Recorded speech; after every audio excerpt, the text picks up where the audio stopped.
Okay, so we're going to go ahead and get started. So thank you everyone for joining, and a special thank you for the marketing leaders that are here today. And they're going to be describing, the types of purchases for B2B in marketing, in the marketing space that they've made for their team. So we're going to kick off the event with just some introductions, and in return for their time, we've made a donation to the charity of their choice. So I've asked the speakers to mention the charity that they've decided to donate to as well. So James, if you want to kick off the introductions, that would be great. Thanks, Kayla.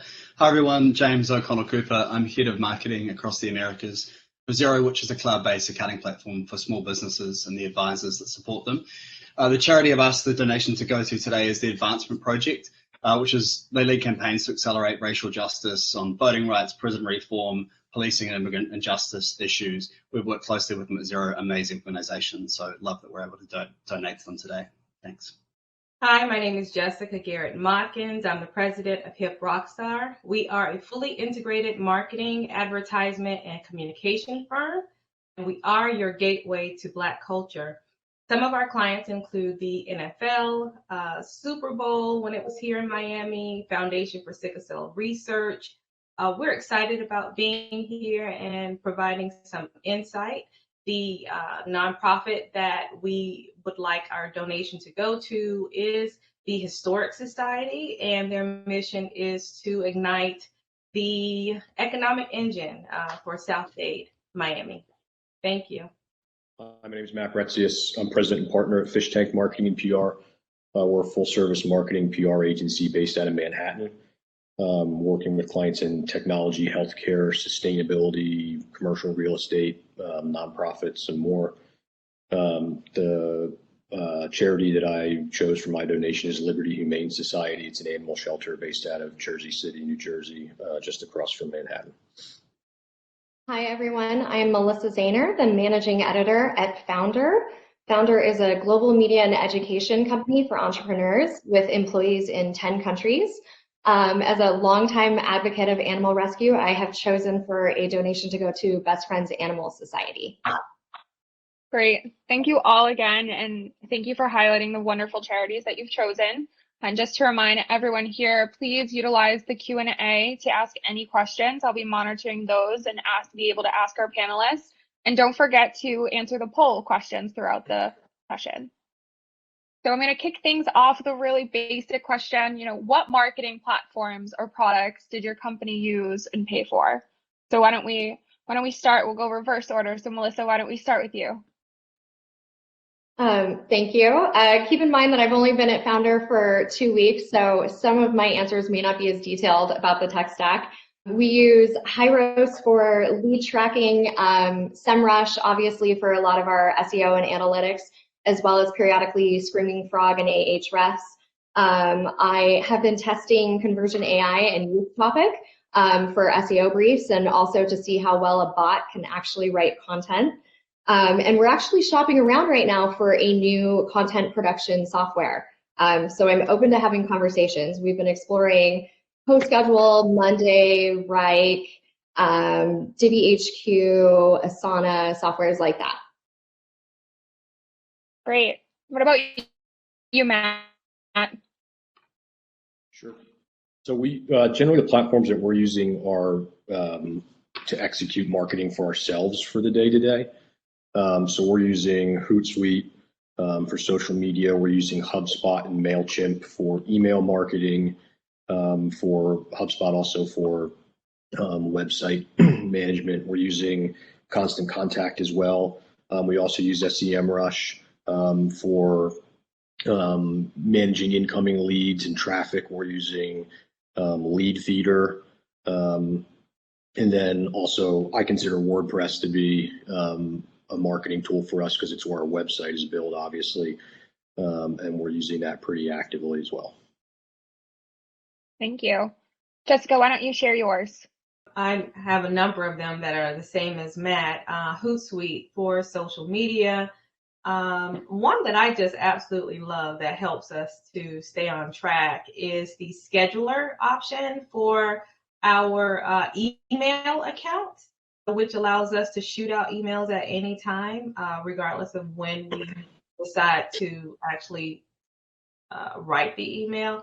Constant Contact, MailChimp, SurveyMonkey, Canva. We tried Asana, did not work for us. We tried Trello, I believe that's it. It did not work for us. So we're definitely trying to figure out the whole project management aspect of it, but I can get more into that a little later. WeTransfer is very big. We just finished a conference on Zoom for the NFL because that was a platform that they wanted to use. Although we've done other virtual events utilizing StreamYard and Ecamm. Those are some of the bigger ones that we use day to day. Great. Last but not least, James. Thanks, Kayla. So I'm going to talk about the products that I live and breathe in. We're a large global company, so I don't touch all the suite that we use, but Adobe Experience Manager and Test and Target for everything on our .com. Salesforce Marketing Cloud for our emails, all of our automation programs, we live and breathe in there, and Salesforce.com for our CRM. I'm a data nerd, so MicroStrategy is where I spend a lot of my time deeply, potentially overanalyzing things. Jama Blue for our hybrid and in-person events. We've just run a global hybrid event on their platform, which was fantastic. And Asana is my lifesaver. We use it very heavily across planning and to-do and task scheduling. So that's the products that I live and breathe daily. Great. It's nice to see kind of the variety based on the different types of industries. I know here, at centerfieldbusiness.com, we use the same types of products like the Salesforce that you mentioned, Hootsuite and Adobe. There's so many great products out there to serve what we need. I'd love to kind of dig a little deeper now and talk about how you made those purchasing decisions and really what led you to choose those platforms over one another. So why don't we have Jessica kick us off? If you can elaborate, that would be wonderful. Well, many of them were just word of mouth.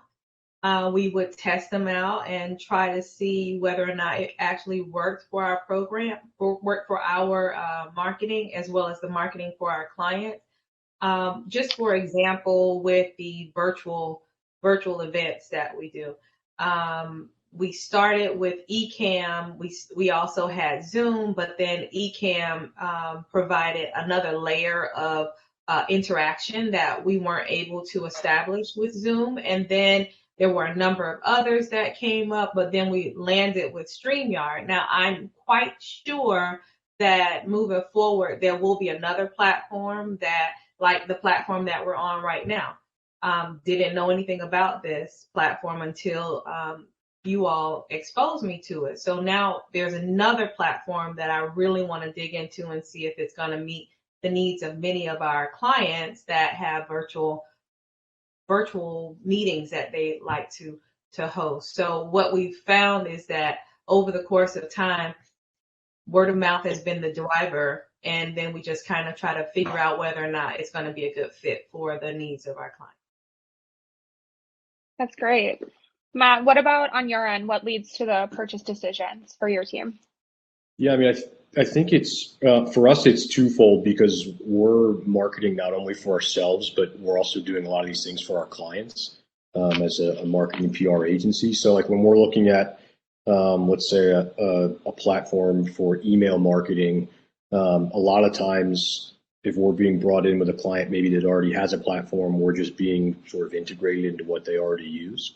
So we get the sort of benefit of being able to be familiar with all of the platforms at once, and that sort of allows us like a nice trial before what we decide internally. So I think generally at the end of the day, for me personally, it's just all about user experience.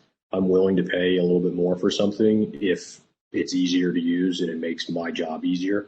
And that's just generally how I make my decisions on what I buy, especially if I'm going to be the one using it. Yeah, that's a great point. Melissa, what about you? What about your purchasing decisions?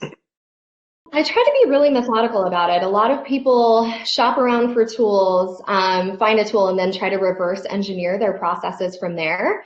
And I think that's when you get into trouble because you get really excited about the bells and the whistles, but then you're stuck with a tool that ultimately doesn't meet your needs or help you scale.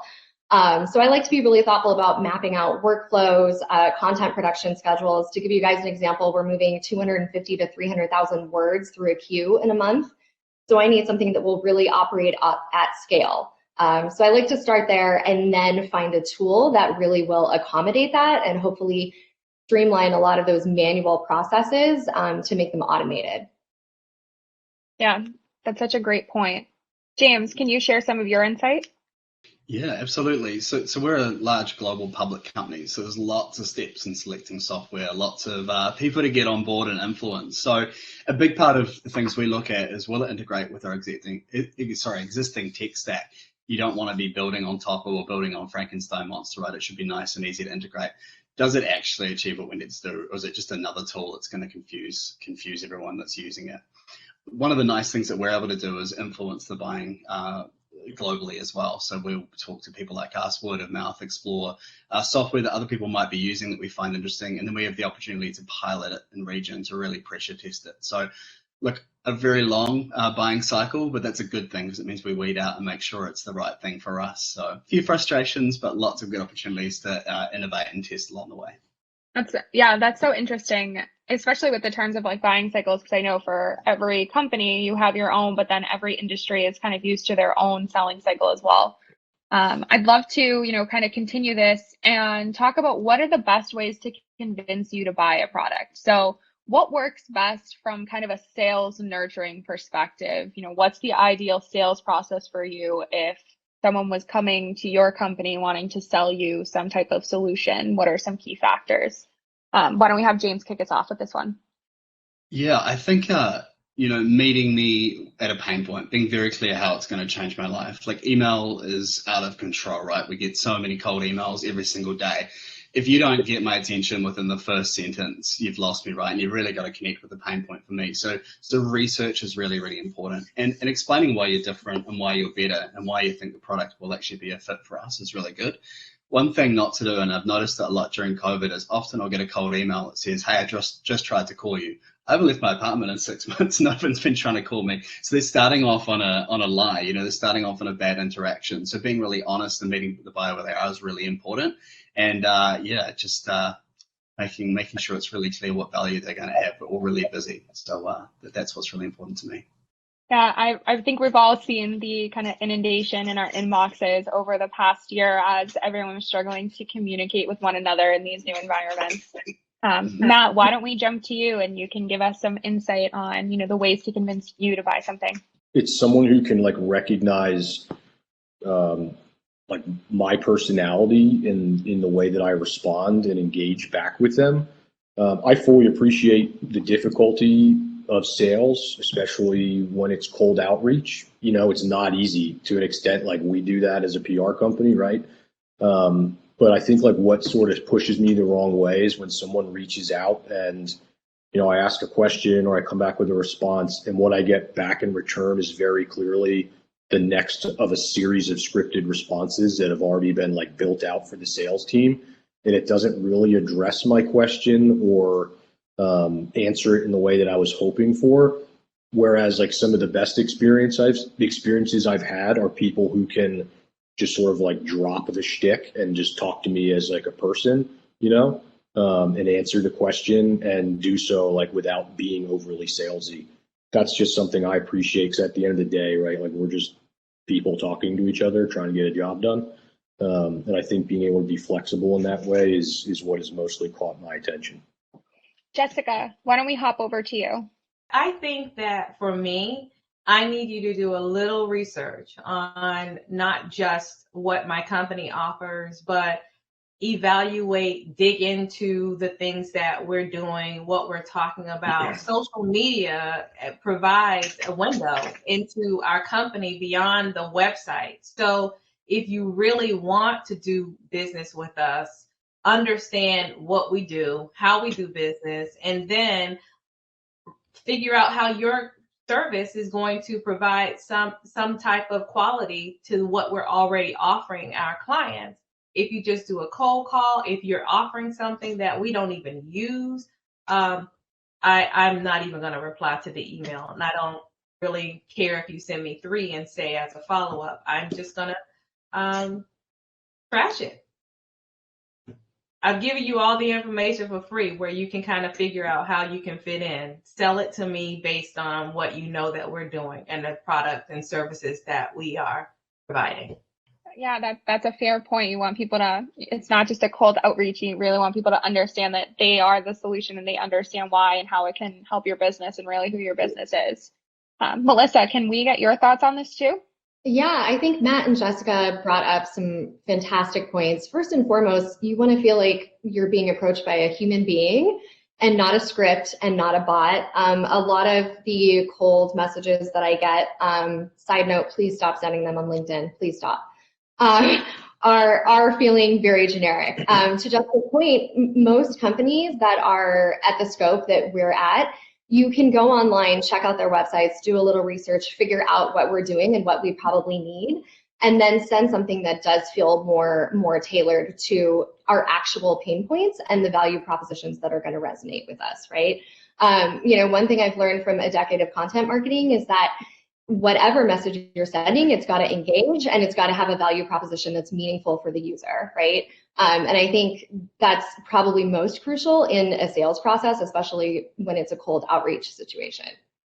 I think kind of everyone touched on something valuable I'd love to get some feedback on is that the tactics people are really trying to outreach. Melissa, you're talking, please stop messaging me on LinkedIn. We're getting so many emails. Has there been anything in the last year, or are you starting to see new trends of people trying different tactics with outreach? Maybe it's video, or I know for a while people were sponsoring kind of like dinner and hear about our company.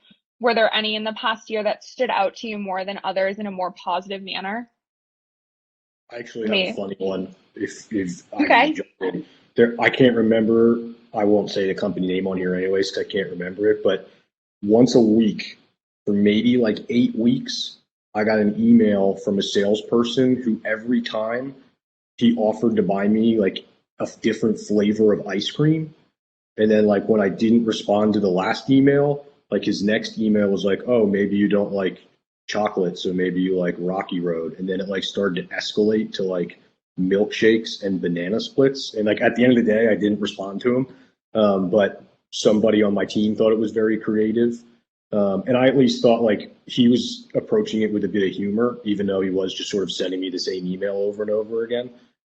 So I think that's something that I've appreciated, at least in the last year, is I've seen some creativity in terms of people at least like trying to get your attention, and I think there's an understanding that they know that like there's a lot of competition because there is just, like James said, so much email, right? Like we're just all getting so much email. So I've appreciated some of like the creativity, at least in the verbiage, and trying to not take themselves too seriously. I'll tell you about a really clever save that I experienced this year. I'll leave the company name out of it because I don't want to call them out, but I heard from 3 separate salespeople there in less than a week. And finally, by the end of the 3rd email, I'm fed up and I hit reply and say, hey, I've heard from half your sales team. What are you guys doing over there, right? Check your automations, check who's assigned a prospect or a lead. And this gentleman sent a really sweet, heartfelt response, apologized, said they migrated to a new sales software. They hadn't worked out the kinks, and then followed it up by sending me an apology Americano, which was essentially a $10 gift card to Starbucks. But I thought the gesture was really thoughtful, and I appreciated that he explained and said that wasn't their normal tactic. And so then I went back and responded to him and actually gave him the opportunity to pitch me because I thought that he saved it so gracefully. One of the ways I thought that a company, if they were trying to just approach me or anyone in my industry, and maybe let me just speak for me, a way to break through the clutter is to kind of backtrack and go to the way we used to do business and think of sending a physical letter in the mail. You will break through the clutter. I don't get much mail. The mail that I do get, I'm expecting it. I know what it is. But if you actually pen a letter, write a letter with whatever your services are, you would immediately break through the clutter. Doesn't mean that you'll make the sale, but it does mean that I actually probably would read it. I know that maybe 20 years ago, there was a very big response with mail. You would get catalogs. Here recently, Amazon sent catalogs for Christmas. Broke through the clutter immediately because no one is mailing things anymore. But that would be my marketing tactic, free to those people who are looking to sell to me. I think my ask with them is that they send something that's either a letter or good for the environment. I've certainly been sent a lot of plastic over the years, and that's one way to infuriate me. But yeah, it's good to get to the clutter. One thing that really impressed me this year, it's more from an account-based marketing point of view, but we were assessing a tool globally, and I knew this was going to procurement. I know it was at our senior marketing leadership looking at it, and someone reached out from that business saying, "Hey, I know your company's assessing this right now. Can I help you with context for why it'd be useful for you in your role? Can I help?" Basically, he wanted me to help influence the sale from within. But it was really smart and really connected and a really nice approach, and it definitely broke down to my need, where the product would help, and obviously selfish from their point of view, but I thought it was a really smart and human connection. I was surprised by it. That's great. So interesting to see all the new ways that we're finding to communicate with one another. And I love Jessica's point of the mail. I get mail and it's either, like you said, mail I'm expecting, or, it's a bill that you don't want to deal with. It's not happy. And we've all had, a difficult year for whatever reason. And it's nice to have something, a little bit different, a little bit more of a surprise. I'd love to, kind of dig more into this COVID and just the year of 2020. Do you think it made it harder or easier to buy products? And did it change the way you were looking for them, or really what specifically you were looking for in a product? Matt, why don't you kick us off on this one?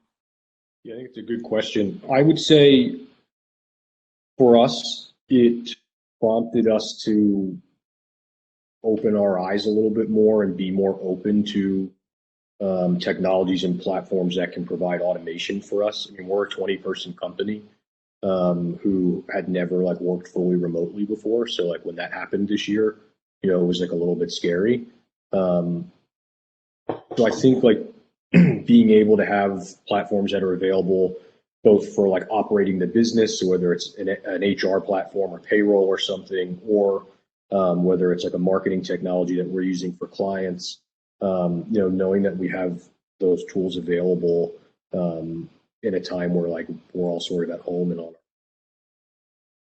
that made me more open to looking into stuff.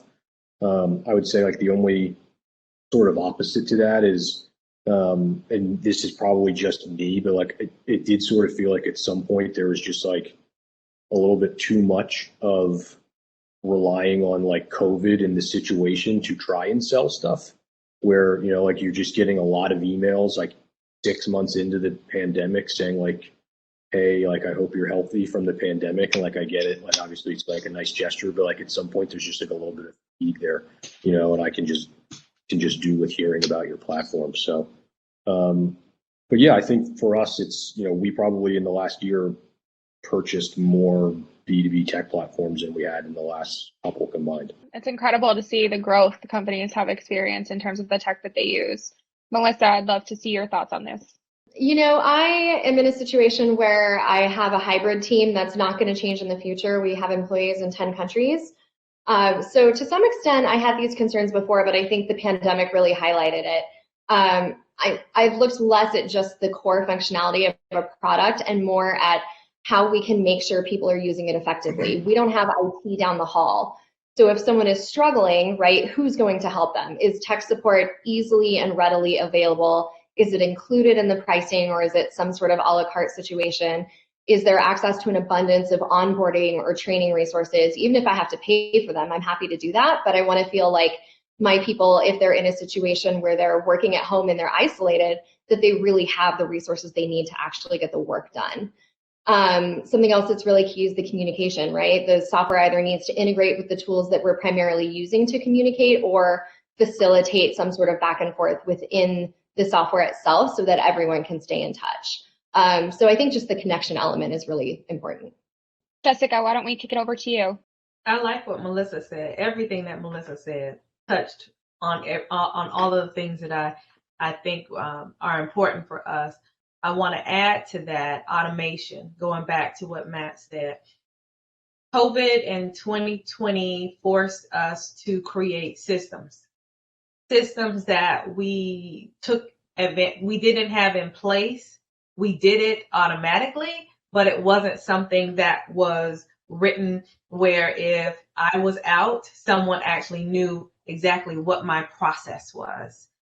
So it's forced us to put some processes in place. It forced us to engage new technology and the automation, creating this turnkey system, which I think ultimately assists and helps our clients to be able to get a much better product. So COVID really forced our hand to step our game up, and I'm thankful for it.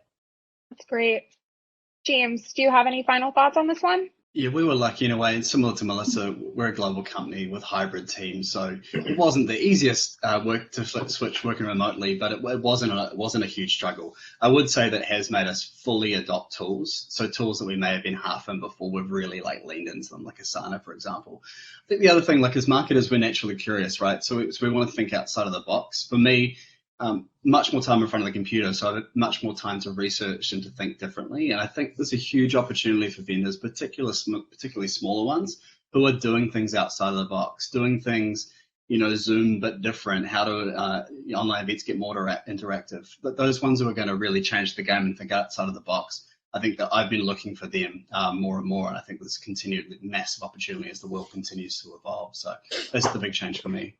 Yeah, that's interesting. I've definitely seen that as well, that there are these new companies that have popped up in the past year because they have found a different way to do something that kind of already exists, and it fits the needs of different industries or different team sizes. So I think it's also pushed our thinking overall as a society, whether it's, tech, things that make our jobs easier, leaning into automation from a business standpoint and being able to be, flexible and try to maintain that kind of community in your workplace while being remote or whatever the challenge has been.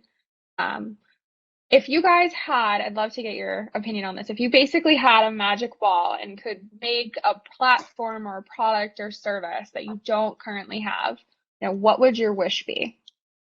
Jessica, why don't you tell us if there was something that you could have, what would it be?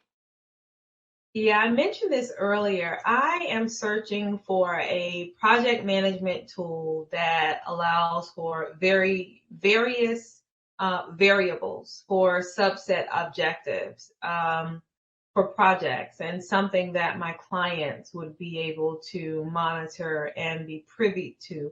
The tool would allow for the entire team to see the big picture while also understanding how their area of expertise fits into the overall goal.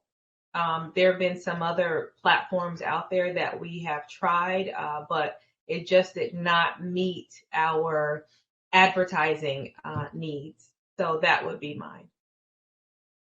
Yeah. Matt, what about you? Yeah, I would say for us, probably also something in the project management sphere. We've tried Asana, we've used SharePoint, we've used Monday.com.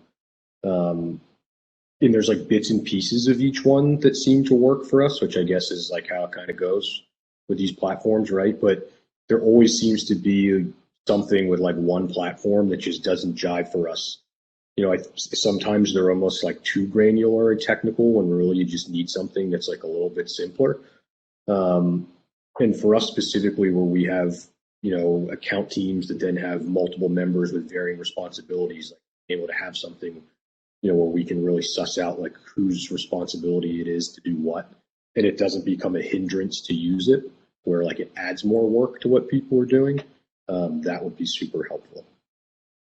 Yeah, I think that you also brought up a good point that Melissa touched on earlier when looking for products, that you want to find something that fits your business practice, so you're not changing the ones that you currently have to fit the solution. And that can be a challenge, like you said, when most of a solution works and then there's that one part that really doesn't fit. James, what about you? What would be kind of your wish for a platform? Yeah, I think as in marketers in positions like mine, we're really the custodian of customer from before they're even a customer right through to hopefully when they don't churn. So having a platform that gives me a single view of customer would be absolutely on my wish list.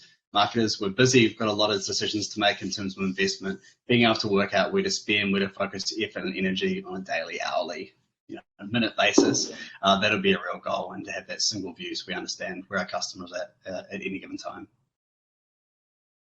Yeah, that sounds amazing. So if you find that, I hope you send that tool my way too. Yeah, likewise. Melissa, what about you? What would be your kind of goal and wish here? I'm going to make a case for all the content marketers out there. So as we all know, there are several platforms that will support large-scale paid or email marketing campaigns or retargeting efforts, right? Up into the hundreds or even thousands.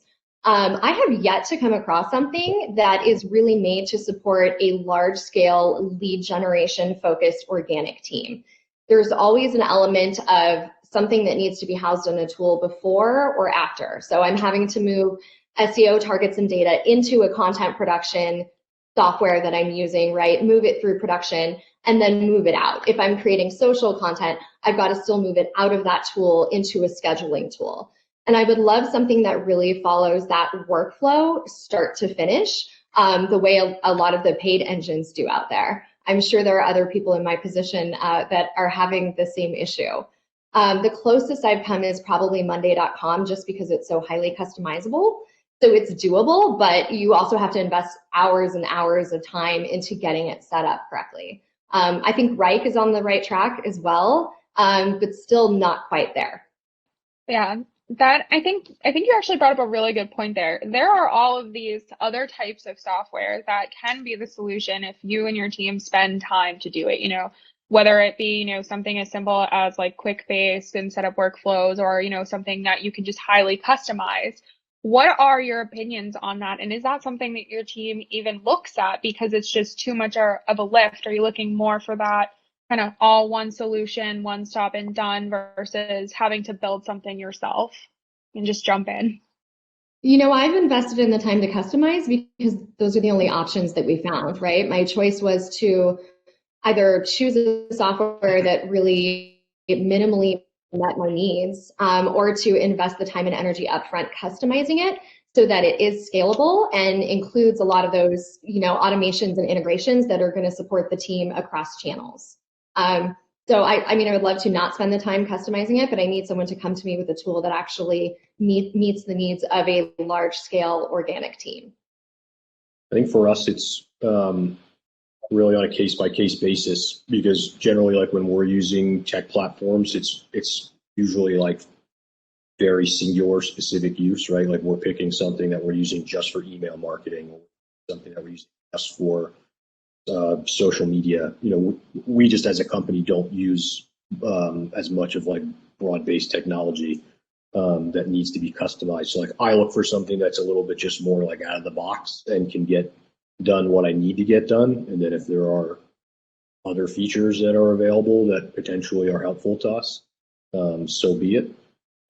But just from like the way that we use technology in our company, like for us, I don't think it would be a worthy investment to spend the time to customize, because we just don't use it as heavily. It's a valid point. It's just because we're smaller, and that's, we're not a technology, like we just don't use large platforms on a daily basis. So look at our scale, our guidance. We've made this mistake before. Buy it, don't build it. I'm sure there'll be people on the school very happy to hear someone say that, but we've tried fully end-to-end customized solutions. There are businesses that make a lot of money doing that, so trust in the experts. I think the other thing we've really learned as well is taking the time to fully implement and understand the learning curve it will take for our people to adopt the new tools. And I think really important during the sales process for any vendor to be very upfront and that be very helpful with implementation, but just be very honest about the true learning curve for the tools. And yeah, conversely, just being prepared to put the time in, regardless of how out of the box it is. It still takes time to adopt and implement, and you get out of it what you put in. I think James made a great point. Don't build it, especially as you scale, because at some point it will not integrate with the rest of your tech stack. And then you kind of have to reinvent the wheel. So to be clear, what we're doing is just picking softwares that have customizable elements to better tailor to our needs. We're definitely not utilizing our dev team to build something completely custom. Yeah, I think that becomes a challenge too, because so many companies, they either project or they see the company growing so rapidly. So it can be difficult to make decisions, especially for marketing tools, because it would be, a nice to have, might be something that you're interested in doing 6 months down the line. But is it worth, the cost and maybe the implementation and everything right now for then you to have something in the future? So it's kind of a give and take in that manner.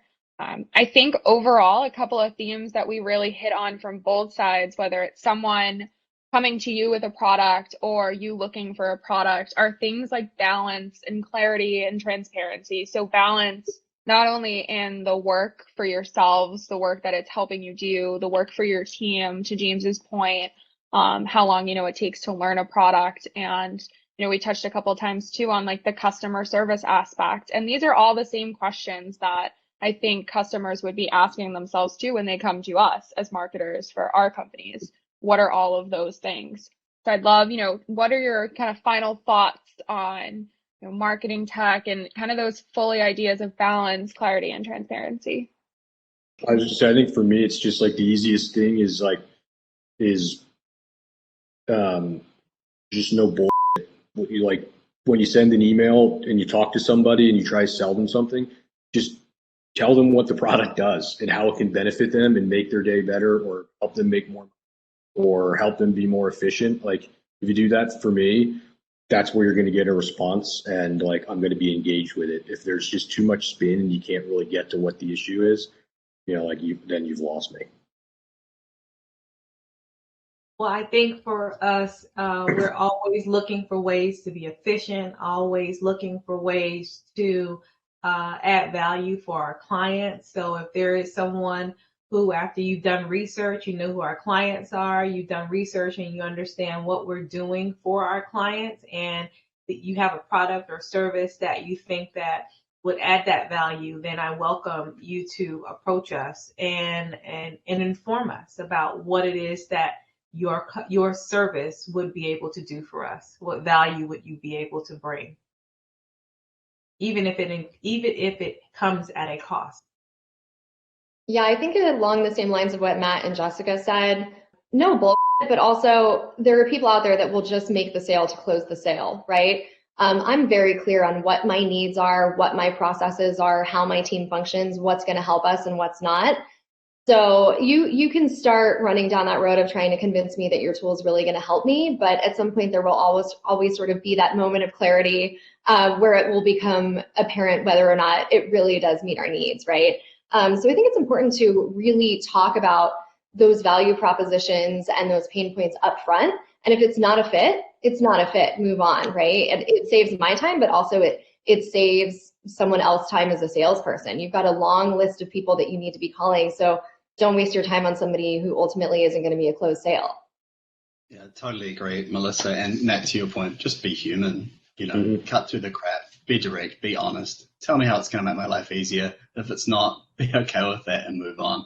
And if you can make me smile, Matt, I love the example of the ice cream. Someone sent me a series of gifts that got sadder and sadder and sadder and more desperate throughout the sales cycle. It was great. I appreciated the break. It didn't work in the end, but, be human, cut through, and just be direct and honest. I love that. We do have one question. So before we leave in our final few minutes, I'll kick it to you guys. Dylan wanted to know, has anyone on the panel consumed decision enablement content differently in the research process this past year with concerns around COVID? So were there additional emphasis on certain features or around remote work? I'll let anyone jump in if they have a response. But I think sort of like what Melissa had mentioned earlier, like the biggest thing for us is customer support and just making sure that like if somebody, like at my firm, I'm the IT person, which is not ideal because like I'm not an IT person. So when we have 20 people spread apart using a platform, if something goes wrong with it, obviously I can't be the one to try and fix it. So being sure, in the remote environment that everything's going to work, and if not, it's easy to get a hold of somebody. That was definitely something that like we weighed a lot more this year than previously. That's great. I know for us here, our focus really was how much of the product can I understand before I get on a call with you? especially kind of in this work from home environment. I feel like, we have more meetings because we're not face to face, and we're trying to be as efficient with our time as possible. So the most that I can learn about a product, its solutions, even a level of pricing or anything up front, is the most beneficial. To you guys' point, be straightforward. All right. Well, I'm gonna close out our session today, but I just want to say thank you again to all of our wonderful speakers for being here today. I do appreciate it, and I am so excited to learn more about each of the charities that you chose your donation to go to. And a reminder for everyone that's on the call right now, we do have poll questions. Feel free to go and answer those. And then up next is a networking break, and then we'll have our conversion rate optimization panel a little bit later on. So thank you all again. And as a reminder, if you want to reach any of our speakers, you can go right to their bios within the Excel event platform, and that will have all of their contact information, including links to their LinkedIn. All right.